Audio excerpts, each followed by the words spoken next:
Bismillahirrahmanirrahim. Assalamualaikum warahmatullahi wabarakatuh. Alhamdulillah, marilah sama-sama kita teruskan pembelajaran pada hari ini.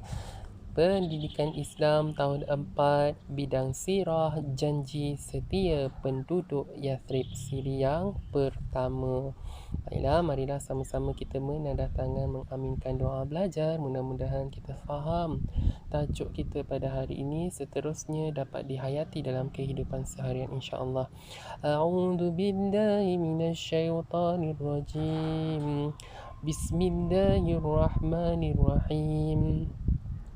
Allahumma aftah alaina hikmataka wanshur alaina min khazaini rahmatika ya arhamar rahimin. Rabbi zidni ilma warzuqni fahma. Rabbi shrah li sadri wa yassir li amri wahlul 'uqdatam min lisani yafqahu qawli. Amin ya rabbal alamin. Baiklah, marilah sama-sama kita lihat objektif pembelajaran kita pada hari ini. Di akhir pembelajaran, murid-murid dapat menyatakan latar belakang penduduk Yathrib pada zaman Jahiliyah, yakni sebelum kedatangan Islam. Yang kedua, menarai isi perjanjian Aqabah yang pertama. Baiklah, marilah sama-sama kita menekan butang langgan, subscribe serta loceng notifikasi. Mudah-mudahan tidak terlepas daripada video-video pembelajaran yang terkini. Semoga memberikan manfaat. Alhamdulillah, terima kasih atas sokongan anda. Baiklah, kita teruskan dengan melihat persoalan. Adakah rakan-rakan tahu kehidupan masyarakat Yathrib sebelum perjanjian Aqabah 1 dan 2? Okey, jika tidak tahu, marilah kita teruskan dengan isi penting yang ada dalam kisah latar belakang ini supaya kita lebih faham dan dapatlah kita menjawab persoalan tadi. Baiklah. Latar belakang masyarakat Yathrib. Yathrib kini dikenali sebagai Madinah. Bumi Yathrib subur dengan pelbagai tanaman dan buah-buahan. Pekerjaan utama penduduknya ialah bertani dan berdagang. Kebanyakan mereka menyembah berhala. Okey, isi penting yang pertama ialah Yathrib. Okey, sekarang ni dikenali sebagai Madinah ataupun kita panggil sebagai bandar dalam bahasa Melayu maksudnya ya. Okey, penduduk Yathrib itu kegiatan utama mereka, pekerjaan mereka ialah bertani dan berdagang. Bertani ni bercucuk tanam, okey, berdagang ini berniaga. Dan yang ketiga ialah kehidupan Yathrib, masyarakat Yathrib ketika itu menyembah berhala. Okey. Kita teruskan lagi dengan latar belakang masyarakat Yathrib sebelum kedatangan Islam itu sendiri. Baiklah, mereka terdiri daripada pelbagai kabilah ataupun kaum, antaranya kaum Aus, Khazraj dan beberapa puak Yahudi seperti Bani Nadir, Qainuqa dan Bani Quraizah. Mereka sering bersengketa, bergaduh dan berperang. Kaum Yahudi mendakwa Nabi terakhir akan lahir dalam kalangan mereka. Baiklah, gambar adalah gambar hiasan semata-mata. Kita lihat isi penting yang seterusnya ialah masyarakat Yathrib terdiri daripada pelbagai kaum, antaranya kaum Aus, Khazraj, beberapa puak Yahudi seperti Bani Nadir, Qainuqa dan Bani Quraizah. Okey. Yang penting lagi ialah mereka sering bergaduh dan berperang. Okey, bersengketa ni lebih kepada bergaduh lah untuk kita mudah faham. Baik. Dan seperti yang sedia maklum, Nabi tidak lahir daripada kaum Yahudi seperti yang kaum Yahudi dakwa ya, dari masyarakat Arab. Baiklah, kita teruskan. Disebabkan dakwaan tersebut, penduduk Yathrib ternanti-nanti kemunculan Nabi tersebut. Pada tahun ke-11 kenabian, seramai 6 orang lelaki dari Yathrib datang menunaikan haji dan memeluk Islam. Alhamdulillah. Mereka berjanji menyebarkan ajaran Islam di Yathrib dan kembali bertemu Nabi Muhammad sallallahu alaihi wasallam pada musim haji tahun yang berikutnya. Baiklah, isi penting di sini ialah tahun ke-11 kenabian, 6 orang lelaki Yathrib menunaikan haji dan memeluk Islam.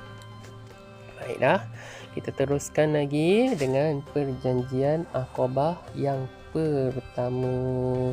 Baiklah, ada perjanjiannya yang dinamakan sebagai perjanjian Aqabah pertama. Pada tahun ke-12 kenabian, iaitu tahun berikutnya, 5 daripada 6 orang Yathrib yang telah bertemu Rasulullah SAW pada tahun yang lalu kembali datang menemui Nabi Muhammad SAW bersama-sama 7 orang yang baru memeluk Islam. Nabi Muhammad SAW sangat gembira dengan kedatangan mereka.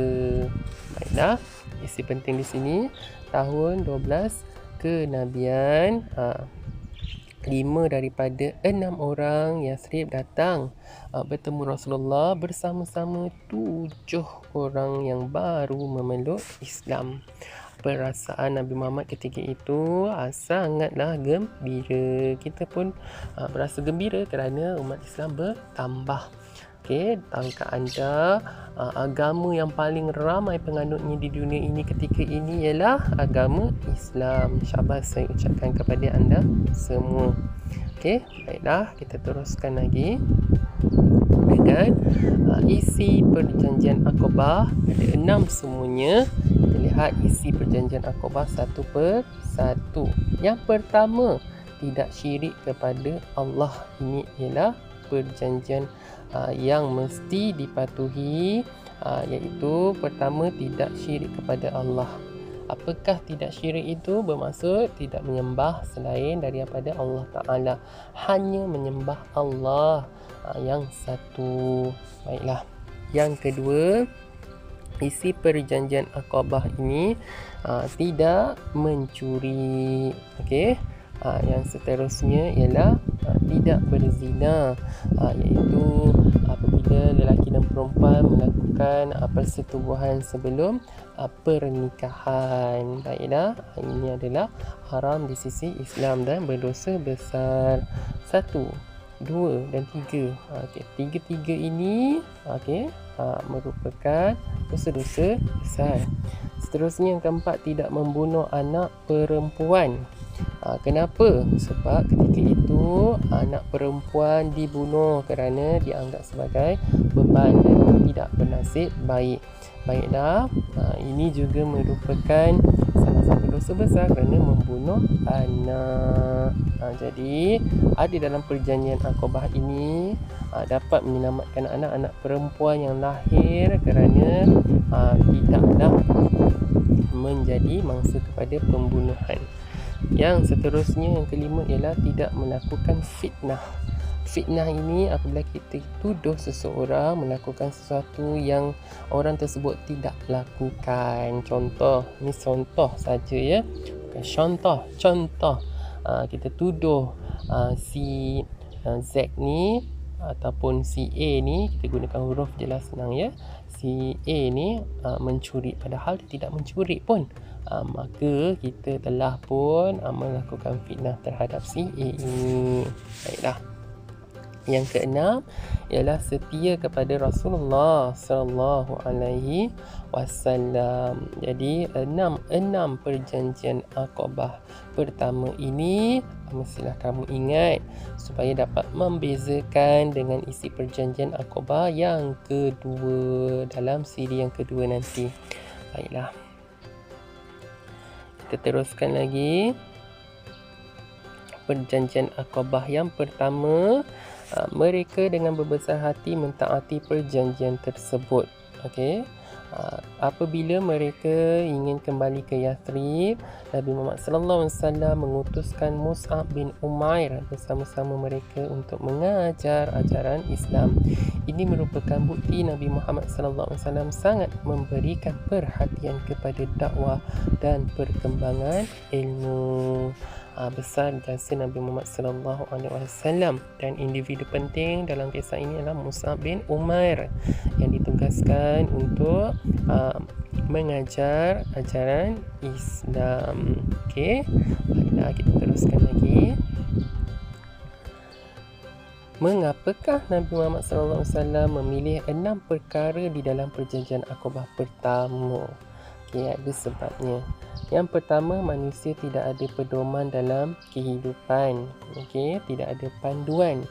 Jadi isi perjanjian Aqabah itu melengkapkan lagi kehidupan masyarakat Yathrib, ada panduan dalam kehidupan.